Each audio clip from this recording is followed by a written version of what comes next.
Hello everybody, my name is Lily. This is my dad Shane. He works at City of Swan Libraries, and this is my brother Luke. Hi. Hi everybody, we are up to episode 6, I think, of our reading of The Hobbit. Last week we finished chapter 1, An Unexpected Party, and we are up to chapter 2. It's a beautiful day in the Shire, and we're reading Roast Mutton. But before we get started, comment down below if you like our background.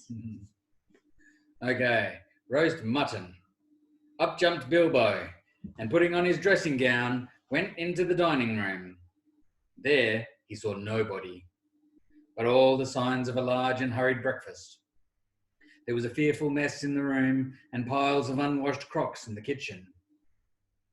Nearly every pot and pan he possessed seemed to have been used.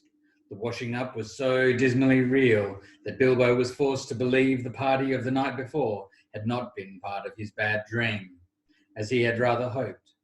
Indeed, he was really relieved after to think that they had all gone without him, and without bothering to wake him up.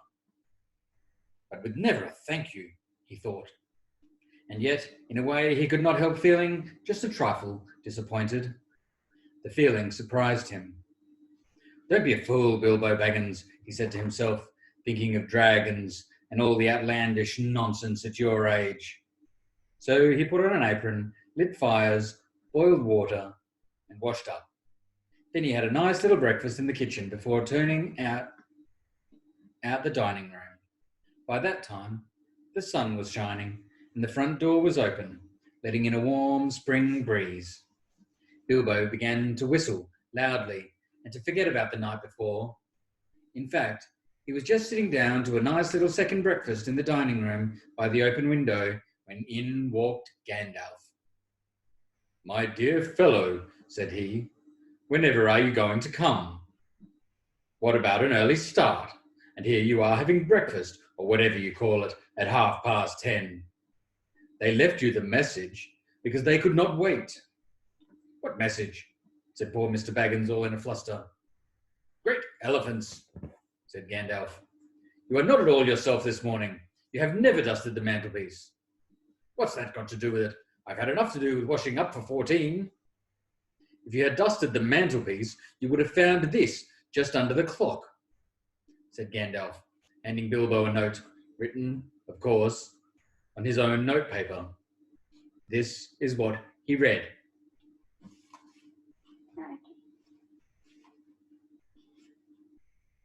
Thorin and company to Burger Bilbo greeting. For your hospitality, our sincerest thanks, and for your offer of professional assistance, our grateful acceptance. Big way. Terms: cash on delivery up to and not exceeding $114 of portal profits, if any. All travelling expenses guaranteed in any event. Funeral expenses to be defrayed by us or our representatives if occasion arises and the matter is not otherwise arranged for. Thinking it There's a lot of big words in this letter. Thinking it unnecessary to disturb your esteemed repose. That means sleep. We have proceeded in advance to make requisite. This is a very difficult letter. Requisite preparations, and shall await your respected person at the Green Dragon Inn, Bywater, at 11 a.m. sharp, trusting that you'll be that you will be punctual. Punctual, on time. Punctual. We have the honour to remain yours deeply, Thorin and Co. Well done. Well done. That was a very difficult letter. Yes, am I reading that? If you want.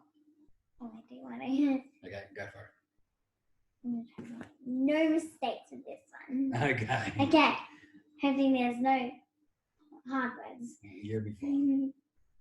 That leaves you just 10 minutes.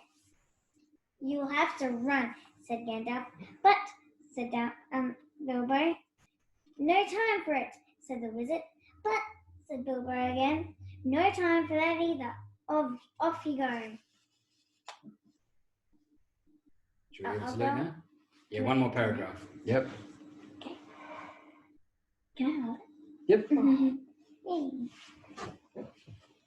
To the end of his days, Bilbo could never remember how he found himself outside, without a hat, walking sick, or any money, or anything that he usually took when he went out, leaving his second breakfast half finished and quite unwashed up, pushing his keys into Gandalf's hands and running as fast as his furry feet could carry him, down the lane past the great mill across the water, and then on for a mile for more. Wait, does that make sense? Yep, for a mile or more. Okay. Okay. Now, I think we read to the end of this page and then we're done. Wait, done already? Yeah.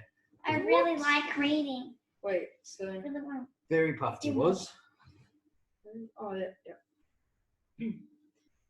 Very puffed he was when he got to Bywater just on the stroke of 11 and found he had come without a pocket handkerchief. Bravo, said Balin, who was standing at the inn door looking out for him. Just then, all the others came around the corner of the road from the village.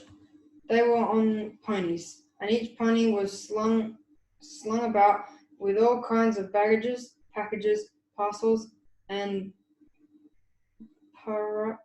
paraphernalia, all bits and pieces. Yeah, that's a funny word. We should look that one up.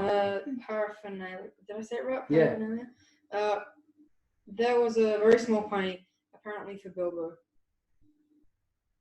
Up you two get, and off we go, said Thorin. I'm awfully sorry, said Bilbo. I have come without my hat, and I have left my pocket handkerchief behind, and I haven't got any money. I didn't get your note until after 10:45 to be precise. Don't be precise, said Dwaylen, and don't worry. You will have to manage without pocket handkerchiefs and a good many other things before you get to the journey's end. As for a hat, I've got a spare hood and cloak in my luggage. That's how they all came to start, jogging off from the inn one fine morning just before May on laden ponies. And Bilbo was wearing a dark green hood, a little weather stained, and a dark green cloak borrowed from Dwaylen. They were too large for him, and he looked rather comic. What his father Bungo would have thought of him. What his father Bungo would have thought of him. I daren't think. His only comfort was he couldn't be mistaken for a dwarf, and he had no beard. As he had no beard. They had not been riding for very long when up came Gandalf, very splendid on a white horse. He had brought a lot of pocket handkerchiefs and Bilbo's pipe and tobacco. So after that party went along very merrily, and they told stories or sang songs as they rode forward all day, except of course when they stopped for meals. They didn't come quite as often as Bilbo would have liked them, but still he began to feel that adventures were not so bad after all.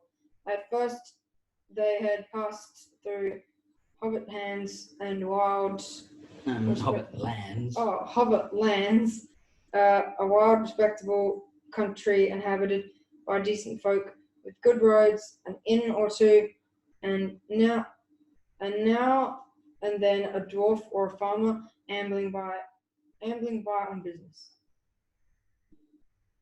Read to the end of the paragraph. Okay. Then they came to lands where people spoke strangely and sang songs Bilbo had never heard before. Now they had gone on far into the lone lands, where there were no people left, no inns, and no roads steadily worse. And the roads grew steadily Oh, there we go. Yeah, that's all right. And the roads grew steadily worse. Not far ahead were dreary hills. Yeah, like dark and Did I say that? sad looking. Dreary hills, rising higher and higher, dark with trees. On some of them were old castles with an evil look, as if they had been built by wicked people. Everything seemed gloomy, for the weather that day had taken a nasty turn. Mostly, it had been as good as May can be, even in merry tales. But now it was cold and wet. In the lone lands, they had been obliged to camp when they could, but at least it had been dry. Well, that's the end of our reading for tonight.